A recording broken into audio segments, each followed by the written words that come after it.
All right. Hey, everybody. Hey, how's it going? Hi, on this rainy, which is kind of cool, Yeah, Arizona Thursday. it looks like a twister outside. The wind, the last few days, the Yeah. wind's been kind of insane. Yeah. But pretty cool, pretty cool. Anyway, welcome to Blunt and Biased. We're distracted by the weather. I'm Theresa Paganini. I'm a certified health coach, behavioral change specialist, and weight management specialist. I work with people that struggle with obesity, change their mindset. I do come at weight loss from a position of mindset first. And then once the mind is in a good space, we can then focus on nutrition and movement to achieve successful and long sustaining weight loss. And my partner in crime, Dr. Katie Schneller. Hey, everybody. I'm Dr. Katie. I own Inclusive Natural Medicine here in Tempe / Chandler / Ahwatukee. I'm in a very bizarre trifecta over here. I do a lot of treatment with patients that have seen a number of specialists that can't figure out what's wrong. So I like to kind of say that I'm the private investigator for your health. And we do lots of treatment with, weight loss support, do tons of specialty panels like food sensitivities, lots with chronic diseases and autoimmune. Hashimoto's is one of my favorites to treat. Welcome to our episode, which is how to stay happy and healthy during the holidays, because it's tough. yeah. We should have fun. There should be joy in food. Tell us a little bit, Theresa, about what kind of clients you see and how much struggle during this time. Yeah. So I would say the first thing that I would just caution everybody, don't even have a weight loss goal during the holidays. It's just ridiculous. It's not realistic. Have a weight maintenance goal. So if you've been on the weight loss journey, your goal now is to maintain everything you've lost so far without screwing it all up so you can continue your progress after the holidays. Putting yourself on something that's super stringent if you're not in that mindset. Now, if you are in this mindset where nothing is tempting you and you are focused, awesome. Stick. Yeah. Keep doing what you're doing. But if you're somebody who's easily tempted, then change your mindset from one of weight loss to weight maintenance, understanding that to maintain everything you've lost so far, or even just to maintain whatever weight you're at, is a huge success during the holidays. Okay. So alter your goals is kind of what we're striving for versus here's how you continue to lose weight during this time. It's tough. I mean, and even, with my patients too, I've got people coming into established care. We do a food sensitivity panel and I say, hey, I get it. If you don't want to start this until after the holidays, it's a tough time. It's a delicious time. Yeah. We should have lots of joy and everything now, hopefully. But I think we've both come up with some tips for how to maintain your goals, I think is probably the best way to say this now during the holidays. Which is why we said happy and healthy and not happy and lean, right? Because if you're already lean, obviously that's what you want to maintain. But the whole thing is creating the right mindset. And for me, from a healthy perspective, how to do that throughout the holidays uses a lot of what we've been talking about our last few episodes. So the first thing being the meal planning is meal planning and prepping. So first things first, if you understand there's a lot of social commitments that you have where you're going to be eating out, or you're going to be at potlucks, or you're going to be at parties where there's more calories, more fat, more carbs, then as you're meal planning, remember, a key part of meal planning was looking ahead. Take that into consideration and plan differently for your own meals. Maybe you incorporate more salads that week. Maybe you incorporate more soups and some later, still delicious things. I made my favorite salad last night. I feel like this is still on topic. I made my favorite salad last night. I love this salad. But basically, I stole it from Trader Joe's. They used to, I don't know if they still do, but they had this fall harvest salad. So you've got your greens, roasted sweet potatoes, roasted Brussels sprouts, dried cranberries, pumpkin seeds, roasted turkey. And I'm like, oh my God, I love it. So, it's so good. So I made that last night. My friend gave me fresh arugula from her garden. Oh, it was amazing. Roasted up some Brussels sprouts and sweet potatoes, bought some pre-shredded, pre-deskinned, pre-deboned chicken to make my life easy from Sprouts. Dang. And then put together my own little vinaigrette dressing, and it was amazing. So these are ways that you can still enjoy and get excited about your food, make a great salad, but still lighten it up. So that way, when you've got, 1 to 3 to 5 social events, when you're planning, you can still feel good about that. And then in the prep stage, this is a really good time of year to start using some of the bulk prepping where you know you're going to be busy. So this is where, for example, like the book Dr. Katie had read, Prep Once, Eat All Week, could be a really great use of time conservation. Mhm. And so even if you're somebody that loves variety, you may find that it's worth to have a little less variety to get the prep done. So you Yeah. stay on target. Hmm. Cool. And that goes really in, it's very aligned with what we talked about last week and the week before that, or last session and the session before that, which was how to plan and prep accordingly and how to really, do this in the best way. And so for me, I think like part of this could be, and maybe you've got some words of wisdom on this, but people having certain cravings that are very nostalgic. And Mhm. so, what would you say in that regard? Would you encourage people to just go ahead and eat the bad thing that they're wanting? Would you encourage them to find a healthy alternative and maybe risk that it's going to taste different? Like, what do you think about Yeah, that? I Go think ahead that's a and do it.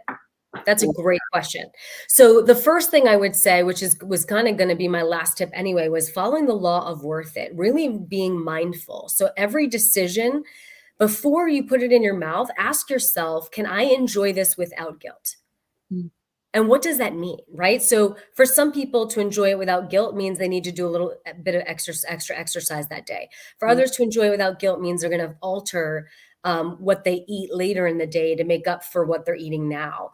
mm, For others, the answer is no, I can't eat this without guilt, and so I shouldn't. And then there's some that will be like, actually, I feel pretty good about this. Yes, I can eat this.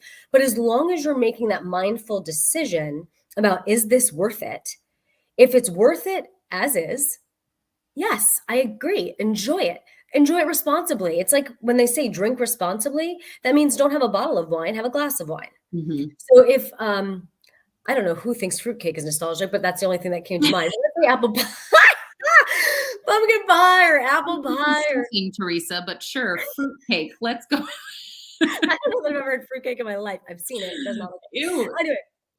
So stuffing, whatever, right? Yeah, Whatever it is that's your thing, right? If you were to have a serving of it, yeah. you'd be fine. It's when we this is what generally happens.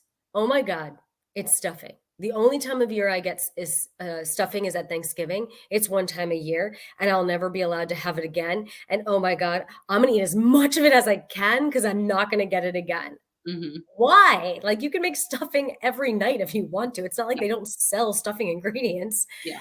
So take the restriction and scarcity out of your mindset Mhm. and then be like, yes, I'm going to enjoy stuffing. I'm going to enjoy whatever, half a cup, 1 cup serving, whichever makes sense for you. Enjoy the hell out of it and move on. And if I want stuffing again in a week, I'm just going to make it again. It's Yeah. okay. Yeah. That's what it's me with pumpkin bread. I'm like, for some reason, like I don't feel like I can have pumpkin bread or any of the like the seasonal drinks guys exist at Starbucks like the whole year, I'm pretty sure. I mean, sometimes, they'll take away peppermint mocha, but if you tell them to put mint and chocolate in your latte, it's the same thing. Still there. So yeah, so anyway, so I think that's a great point. Like get ahead of it, have some and just that's fine. You're And okay. Everything's fine. that's where it starts with that mindset, right? Like get out of the scarcity mindset, get out of the guilt mindset, and then it changes everything. And then there are ways to make really delicious alternatives to the same food. You can make stuffing, Mhm. and I can tell you because I am gluten-free, dairy-free, egg-free. It makes holidays challenging to eat other people's food, but that has allowed me to learn how to make really delicious food I can eat, and I still eat stuffing Yeah. my way, and it's Yeah. still delicious. Doesn't So Joe's have like a gluten-free stuffing mixture or they something? do, they Yeah. do. I don't Yeah. necessarily love theirs, but it's not bad on Yeah. a, if you're going for something fast. Cool. But, anyway, so your suggestion of making it differently, yes, and you can do that without it tasting awful. Mhm. That's where you could always reach out to me and ping me and be like, "Hey, I wanna make this. Any suggestions?" And I can help you out. Cool. Yeah, I'm gonna ping you actually because one of my favorite seasonal things are Buckeyes. I'm from Indiana and I love chocolate covered peanut butter balls. It is Yeah. one of my favorites. And so anyway, I'm looking forward to acquiring those somehow. I did discover that AJ's has some, but I'm sure they're not good for you. Well, Uh, here's the deal, right? Like, take out the "it's not good for you," because once again, it's only not good for you when you have them in mass quantities. Have true. See, a I'm bucket. right. You're right. You're right. They're delicious and I want it now. Yes, and because of the fat in the peanut butter and because of the fat in the chocolate, it's kind of a very balanced dessert in regards to where the macros are coming from. Okay. So you have one of those and yeah, you get to be satisfied and enjoy it just as it is. Great. Not one an hour like I want, but one A day. a day. Okay. Okay, cool. Well, I wanted to segue somehow into a few of my tips for I've got like a few for at home, a few injectable tips, and then maybe we can start with some supplementation because while we're talking about carb and sugar cravings and things, there is a lot that exists out there. May not be crazy drastic like, oh, now I'm full after a few bites kind of thing, but there are some things that can really help support you in your health during this time. One of my favorites, and you probably know of this one, is magnesium. Did you guys know that magnesium helps curb sugar cravings? Like it absolutely works. It can help with your appetite as well. There are a bunch of different forms of magnesium, but really any magnesium form in general is going to help you do that. Plus, you get the added bonus of better sleep when you do magnesium. I have a And favorite. you're a potty, right? Yeah. Yes. So certain forms, not all forms do that. The one that helps you stay regular, especially during the holidays. That's a good point to bring up. It would be the form magnesium citrate, aka citrate. Oh my God, I love it. And Yeah. there's your bulletin bias of the day. And there's a unbiased Max citrate. See you later. Another thing. So I'm just going to go through my list. Hopefully that helps people. So wait, let me ask you a question. Yeah. Because so the magnesium, I'm gonna say sit instead of the shit straight, just because it's citrate, just so you guys know when you're looking for it. Yeah. Is that the same kind that also helps with the fullness factor? Is it a different? So it can. One of the most common ones you can get magnesium oxide, magnesium glycinate, magnesium bisglycinate. There is a particular brand of magnesium that is a combo that I really like that is both buffered and chelated. So it's the best for absorption, and that has a variety of a few different forms. So it kind of hits a few things at once. All So right, that's you want one to of throw that my, what's the brand? I think you can acquire it or you can ask me about it, but it's Designs for Health. Okay. Buffered, Katie, if you can't find it. chelated magnesium. One of my favorites. Great for sleep. And we're not getting enough magnesium in our diet in general. Nobody is. So there's really no harm here. People love elderberry. That is only an effective herb at the beginning of an illness. If you're already sick, it's not actually going to do that much for you. It's been shown that, it's been shown that it's really only useful when you start to maybe feel a little tickle in your throat or some symptoms, or good preventatively as well. You don't have to actually be symptomatic yet. But if you're in the middle of your illness, don't bother with elderberry. Don't waste your money. Not going to help. All right. So that was good to know. So, and I was going to talk to you about this later. David's been sick for about a month now. We just canceled our second trip because he can't get past what the hell's wrong with him. Anyway, so I bought this elderberry zinc vitamin C supplement for myself to not get sick because we love to share. Yeah. But I was giving it to him also. What a waste. Oh, yeah. So, yeah, for him, it might not work. I mean, the zinc in there is still helpful. That's certainly immune supportive. That's a major component and something that can help with leaky gut. So, it's not that it's doing any harm, but maybe not doing the best. Also, have him come get an IV. I know. It's a matter of convincing him. I mentioned this, by the way. I'm trying. Right. Other things that you can do, glutathione is one of my favorites. So our body makes glutathione. Theresa, I've talked to you about this before. We make some. It's the master antioxidant of the body. It has an affinity for the liver and the lungs. So of course, during COVID time, it was really popular. But glutathione now, you can do it orally. The best form is liposomal glutathione. The one that I recommend to a lot of my patients has kind of a mint flavor. You take it on an empty belly, but it's great post-workout to help scavenge those free radicals, get them out of your body for excretion so that you don't have a bunch of junk floating around in your bloodstream activating your immune system. So glutathione is one of my favorites. You can do injectable. You'd have to, of course, see a provider for that. I do just glutathione pushes if that was something that somebody was interested in. Or again, you can take it orally. Anything to add there? No. Okay. We've talked about vitamin D before, but vitamin D is a fat-soluble vitamin, which means that you can't just take it willy-nilly forever for the rest of your life. It will build up to toxic levels in your system. So vitamin D on average about 1 to 2,000 IUs per day tends to generally be safe. Now, of course, as always, this is not medical advice. I'm not giving you this advice as your doctor unless you are established in my care and I've told you how much vitamin D you need to take. Somewhere you want your levels, if you're an adult, to be between, from your serum levels of vitamin D, that is, to be between 60 and 80. So if you don't have your vitamin D levels somewhere between 60 and 80, then there's definitely some room for your immune system to be further optimized.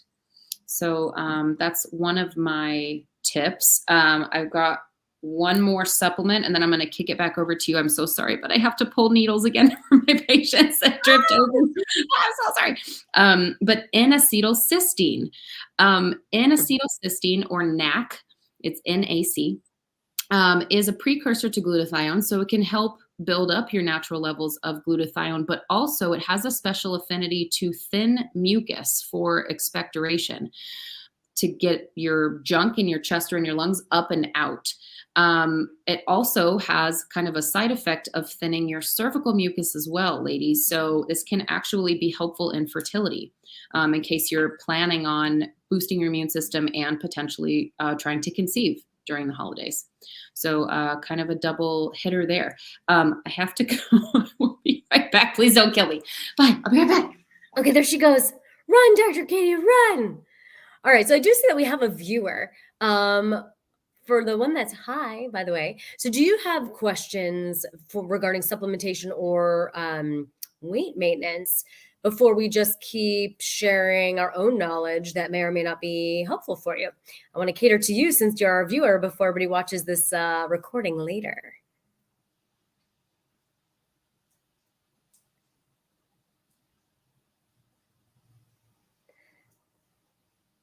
Well, I wait to see if we get any question.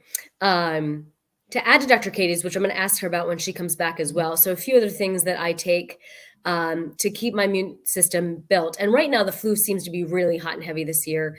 Obviously COVID's still a thing. And it's just a lot more social around the holidays. It's cooler. And so with the change in the weather, the addition of just lots of bodies close together, sharing air, there's just a lot of potential to get sick, especially if you have kids. Kids always love to share germs. So I know echinacea with golden seal is something that I frequently take, and then something called astragalus, which I'd love to talk to Dr. Katie more about. Astragalus is also something that's really great for the immune system, as far as I understand it, and I've been taking that as well. So when you're a little worried about catching what other people have, but you don't want to miss out on the festivities, the elderberry supplement that Dr. Katie had talked about, glutathione, which is the antioxidant, NAC, vitamin D, and then also the astragalus and the echinacea with golden seal are two others that I personally take to avoid getting sick. When she gets back, we can also talk about, because I need this for David, is once you're sick, then what do you take? Besides meds, like what kind of supplements really help to reduce your symptoms and help you get past the gunk that you've got? On my side of things with the weight maintenance, just talking a little bit about how to make things healthier that you really enjoy. If it's something that is a baked good, instead of using all of the oil in a recipe, you could do half oil, half applesauce. Some people think applesauce is the sugar replacer, but it's actually the oil replacer. For sugar replacement, I never believe in taking all of the good thing out. When I say good, I mean as in yummy. But I love to use coconut palm sugar. I think it's one of the best tasting sugars out there to replace brown sugar. So I use that in place of brown sugar. And then you've got a lot of options like monk fruit or your hi. Hi, sorry. You're fine. We have questions for you because I was talking about supplementation, adding to your list. And I'm like, I'm adding to this list and probably shouldn't, but I'm going to go back to it when she gets here. Yeah. But right now we're just talking about when you're making healthy recipes and you're baking, applesauce, to make things healthier, use half the oil and then use half applesauce. Yep. A lot of people think applesauce is the sugar replacer, but it's actually the oil replacer. Yes. Okay. Good to know. Yep. And then I like coconut palm sugar in the replacement of brown, but also then cut that in half and potentially use monk fruit or how do you say it? Erythritol. Yeah, erythritol. These are two calorie-free options that can act. They're very, very sweet though. So recognize that. Yeah. And they may mess with your digestion system. So also recognize that as well, because Mhm. it does me. Yeah. If you're egg-free, I use flax eggs all the time in baking. Mhm. And then there's also egg replacers made by a variety of brands out there that you can also use. The struggle with those for me is I have one of those tiny little whisks, which you'd think would be perfect, and I still get chunks. I can Oh, never seem to get that smooth. gross. Yeah, I prefer flaxseed eggs, and I think you can do the same thing with chia. You just Yep, grind up the seeds, and then what is it, like a 3-to-1 ratio of of water water to seed. heat? Yeah, Yep, and and then that's once you do that and you let it sit there, and then it puffs up, it gets all jelly like an mhm, egg. It's really pretty cool. yeah. Great. What about Um, with monk fruit? Does it have a particular after flavor? so so it's just extremely sweet. So for me, the answer is yes, just because it's so dang sweet. I can't Okay. handle it, and Mhm. my stomach doesn't seem to like it Uh-huh. personally. Yeah, the sugar alcohols, I mean, not that that is, but the erythritol does tend to bother some people, cause gas and things like that. Yeah. So, and the monk fruit for me did as well. But it is definitely a sugar alternative that is calorie free. It's from nature, that kind of stuff. Cool. So, those are a few of the just real quick tips I have for making stuff differently. But I want to go back to the supplementation, Dr. Katie. So, we had Yeah. talked about glutathione, we talked about magnesium, we talked about NAC, D3, or Yep. not D, well, yeah, it means D3, but Mhm. vitamin D. Mhm. Um, what about your thoughts on elderberry? So I also take echinacea with golden seal and astragalus. So tell me your thoughts on those. Yeah, yeah, I love those. Those are good supportive herbs. They're helpful for the lungs, so they're kind of like tonifiers for the lungs and helpful for the immune system. There's no really elderberry is the only one that needs to be right at the beginning, as far as I'm aware, in order for it to be effective. So, with other herbs that are adaptogenic and immune supportive, they're great. And, of course, anything that's adaptogenic. So, holy basil is one of my favorite herbs. It's not specifically immune supportive, but it helps everything. And part of being sick or getting sick frequently is adrenal fatigue. And a lot of us, especially during the holidays, between our schedules and all the parties and the interactions with people, are exhausted. We wipe ourselves out. And so, even something as simple as getting on an adrenal support can be helpful for you to boost your immune system and prevent you getting sick, just purely because you're not depleting yourself anymore. And of course, with all of the stress that I mentioned, you're going to have that output of cortisol, which comes from the adrenal glands. So the more that you can support yourself from getting super depleted in the first place, the better. Yeah, and I think that's what David's battling and why he can't get past it. Hmm. Um, that just led me to another question. Oh, once somebody is sick, Hmm. obviously besides drugs and stuff, so what supplementation then is Yeah. helpful? So one of my sneaky tricks is a one-time, very high dose vitamin A. This is super helpful for acne as well, but you can't, like, it's a different dosage for kids, so you can't just bomb your kids out with vitamin A. It will be toxic in high levels. But one time, very high dose of vitamin A, and then the next day you do about half that dose, the next day half that dose, and so on and so forth until you're done. But vitamin A is one of the strongest immune support vitamins that we have. And so when somebody's really sick or having a hard time getting over it, oftentimes that will sometimes be enough to kind of kick it in the pants. Do you have Um, a guideline when you say a lot of vitamin A? Is there like based on weight, yes, height, I without just need to put it in the put I it here. get it. Yeah, again, not medical advice, right? And this is not safe for everybody, especially if you're pregnant. No vitamin A for you. But I will do 200,000 IUs one No time. matter size, like me or David, same? I mean, you can, there's no real, no, there's no real I mean, maybe you can do 150 if you want to play it safe. Another kind of playing it safe dose would be 100,000 IUs. For kids, I start about 50,000 IUs, but again, it's not medical advice. It's just my clinical experience, depending on patients' cases and presentation. Okay. And vitamin A you can get at the store, yeah? Yeah, yeah, just liquid. Liquid vitamin A is the easiest thing. Sometimes you'll see it encapsulated, but you'll have to take like 40 pills to get that dose, you know? So liquid is like way better. Got it. Yeah, yeah, liquid's way better. You reminded me of something and now I can't remember what it is. Nope, forgot. It's actively raining outside though. Yes, it is. Actually, it stopped now, so it must be heading in your direction from my direction. Yeah, yeah, it's raining over here now. Okay, so it's going west to east. Crazy. So, okay, you were talking about home remedies and then injectables, you said. So yes, home remedies. So boiling pots of water, putting that on the stove top.